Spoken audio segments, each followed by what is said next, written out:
अब यहाँ n जो है वह असल में यह दिखाता है कि यह कौन सा पद है, यानी कि n जो हो सकती है, n के बारे में हम लोग क्या कह सकते हैं कि n जो है वह होनी चाहिए धनात्मक धनात्मक पूर्णांक। पूर्णांक इसलिए क्योंकि देखिए अगर हम लोग इस तरह से ये जो एपी दी हुई है अगर उसी को लिखें तो हम लोग क्या लिखेंगे, 11 के बाद 8 5 2 इस तरह से। तो 11 को हम लोग बोलते हैं प्रथम पद, तो इसको A1 लिखते हैं। 8 को बोलते हैं द्वितीय पद A2 और इसी तरह से A3। तो हम लोग बोलते हैं प्रथम पद द्वितीय पद, लेकिन इसके बीच में हम लोग ऐसा कभी नहीं बोलते कि कोई पद है जो जिसका नाम है A 1.5वां पद या 2.5वां पद। तो इसलिए एक पहला पद के बाद दूसरा पद ही आता है, दूसरा के पद के बाद तीसरा पद ही आता है। तो n का जो मान है वह आपको हमेशा 1 2 3 या इस तरह से ही मिलेंगे। कभी भी आपको n का मान जैसे कि 1.5 नहीं मिलेंगे या फिर 2.5 या फिर 3.3 इस तरह के नहीं। यानी कि अगर कोई संख्या धनात्मक पूर्णांक नहीं हो तो वह कभी भी n नहीं हो सकता है। लेकिन अभी जो हम लोग एग्जाम्पल देख रहे हैं, प्रश्न को जो हल कर रहे हैं, उसमें n का जो मान है वह आ रहा है 54.66, जो कि n का मान हो ही नहीं सकता है। इसलिए हम लोग निश्चित तौर पर बोल सकते हैं कि ये जो एपी दी हुई है 11 8 5 2 जो कि इस प्रश्न का भाग है, उसका कोई भी पद -150 नहीं है। क्यों? क्योंकि हम लोग को जो n का मान ज्ञात हुआ है वह कोई धनात्मक पूर्णांक नहीं बल्कि दशमलव में ज्ञात हुआ है, और इसलिए यह कि इस एपी का कोई भी पद यानी कि समांतर श्रेणी का कोई भी पद -150 नहीं होगा। चलिए अब हम लोग अगले प्रश्न पर विचार करते हैं। तो अगला प्रश्न इस तरह से है कि 3 अंकों वाली कितनी संख्याएं 7 से विभाज्य हैं। तो सबसे पहले तो ये सोचना होगा कि 7 से विभाज्य कौन कौन सी संख्याएं हैं जो कि 3 अंकों की है। उससे भी पहले हम लोग यह देखते हैं कि 3 अंकों वाली कुल कितनी संख्याएं होती हैं।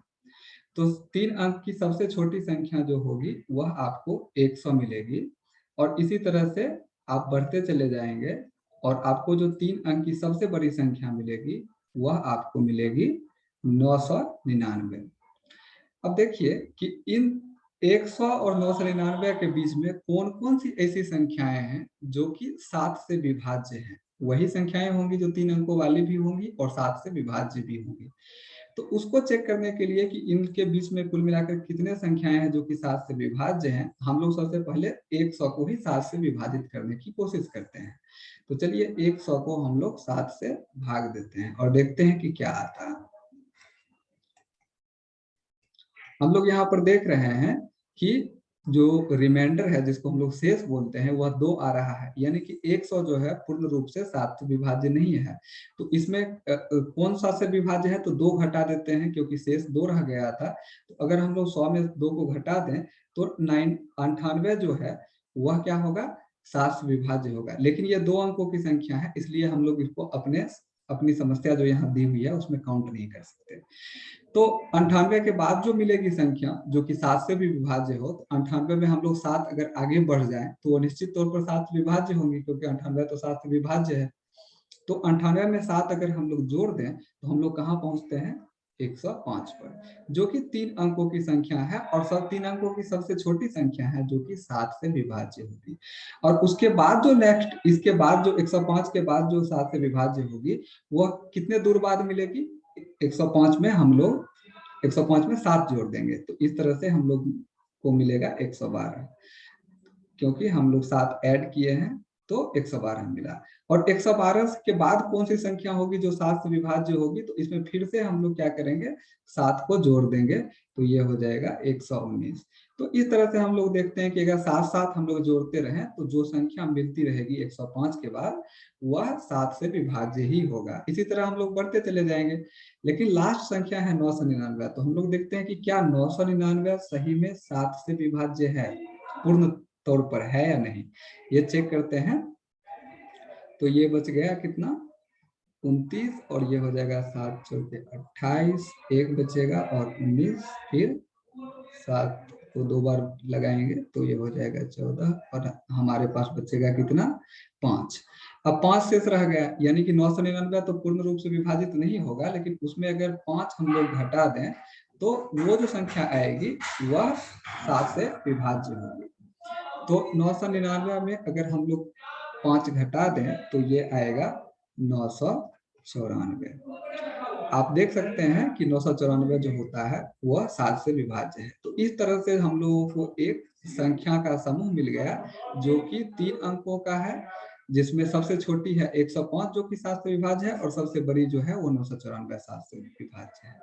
लेकिन हम लोगों को पता करना है कि इस पूरे समूह में, ये जो समूह है पूरा, इस पूरे समूह में कुल मिलाकर के कितनी संख्याएं हैं, ये हम लोग को ज्ञात करनी है। तो सबसे पहले ये समझना पड़ेगा हम लोगों को कि यह कोई ना कोई तो सिमेट्री दिखा रहा होगा। तो सिमेट्री यहाँ पर यही है कि आप देख सकते हैं कि एक संख्या से दूसरे संख्या जाने के लिए हम लोग क्या करते हैं कि 7 को जोड़ देते हैं। तो ये निश्चित तौर पर क्या बना रहा होगा, समांतर श्रेणी, या फिर हम लोग उसको एपीवी बोलते हैं। आप इजीली चेक कर सकते हैं, अगर चाहें तो आप डी निकाल सकते हैं। और चूंकि हम लोग को डी निकालने की जरूरत होगी तो मैं यहाँ डी निकाल देता हूँ, जो कि सार्वंतर है। तो यह कितना आएगा, दूसरी संख्या में से पहली संख्या को घटा देंगे तो वो आएगा 7। जैसा कि आप देख सकते हैं हम लोगों ने 7 जोड़ा था अगले संख्या के को पहुंचने के लिए। तो ये हो गया सार्वंतर। और प्रथम पद कितना दिया हुआ है, 105। ये हम लोगों ने भी ज्ञात किया कि 105 जो है वो प्रथम पद है। तो इसके आधार पर हम लोग जो व्यापक फॉर्मूला था हम लोगों के पास, व्यापक सूत्र था, उसमें हम लोग सभी चीजों को रखेंगे। तो an बराबर a प्लस n-1 और d जो है वो व्यापक सूत्र है। तो हम लोग an के जगह पर क्या रखेंगे, अब देखिए सबसे अंतिम पद जो है वह है 994 जो कि 7 से विभाज्य है। तो हम लोग an के जगह पर उसी का इस्तेमाल करेंगे अगर हम लोग को मालूम करना है कि इस एपी में कुल कितने सदस्य हैं।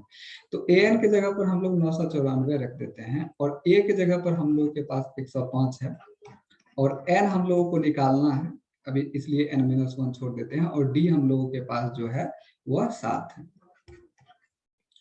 अब हम लोग क्या करते हैं, 994 में से 105 को घटा देते हैं, और यह कितना होगा n-1 गुने 7। तो ये हो जाएगा 9, ये 8 बचेगा, और उसके बाद 9 में से 1 गया तो फिर ये 8 ही बचेंगे, बराबर n-1 गुना 7।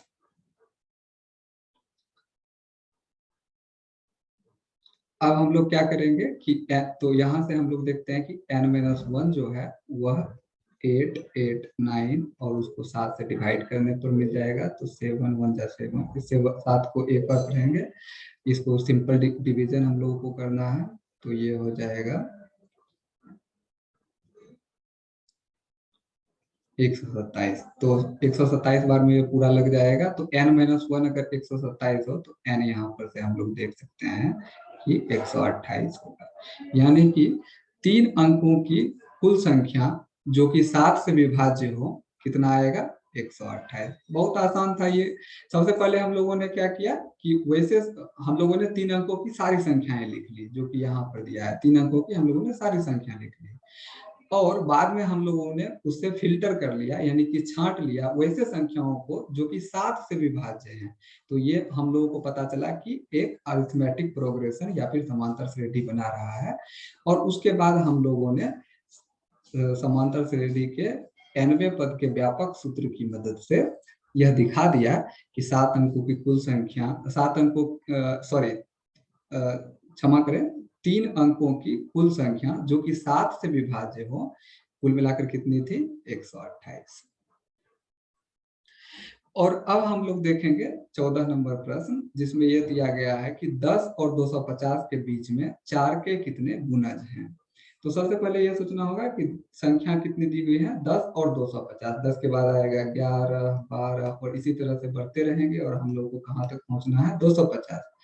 अब इसमें पूछा गया है कि इनके बीच में 10 और 250 के बीच में 4 के कितने गुणज हैं, 4 के गुणज।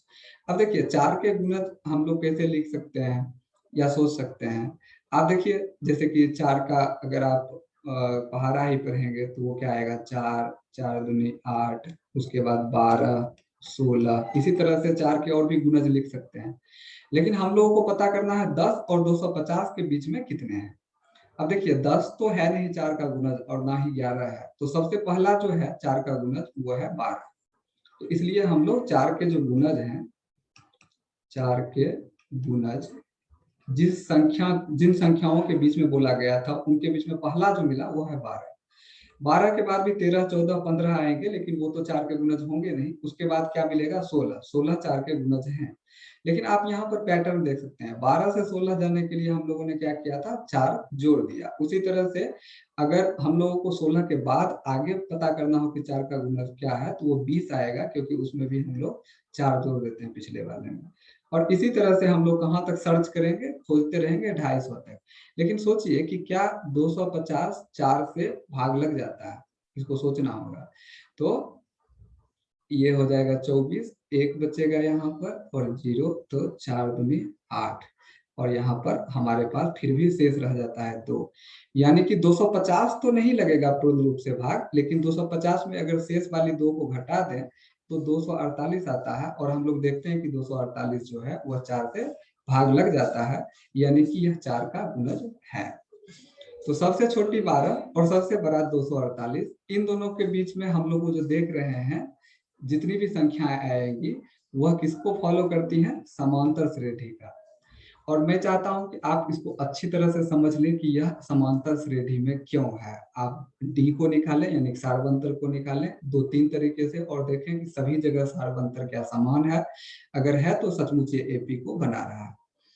तो यह चूंकि एपी बना रहा है 12, 16, 20, इसी तरह से चलते चलते 248 तक, तो हमें पता करना है कि इसमें कुल मिलाकर कितने पद हैं, यानी कि n कितना है। क्योंकि हमारा जो 13 नंबर ऊपर में जो प्रश्न था उसमें भी इसी तरह से दिखाया गया था कि n कैसे मालूम कर सकते हैं। तो इसके बाद मैं इस प्रश्न को यहाँ पर छोड़ रहा हूँ, और मैं आशा करता हूँ कि आप इस प्रश्न को इसके बाद खुद से ही हल कर लेंगे।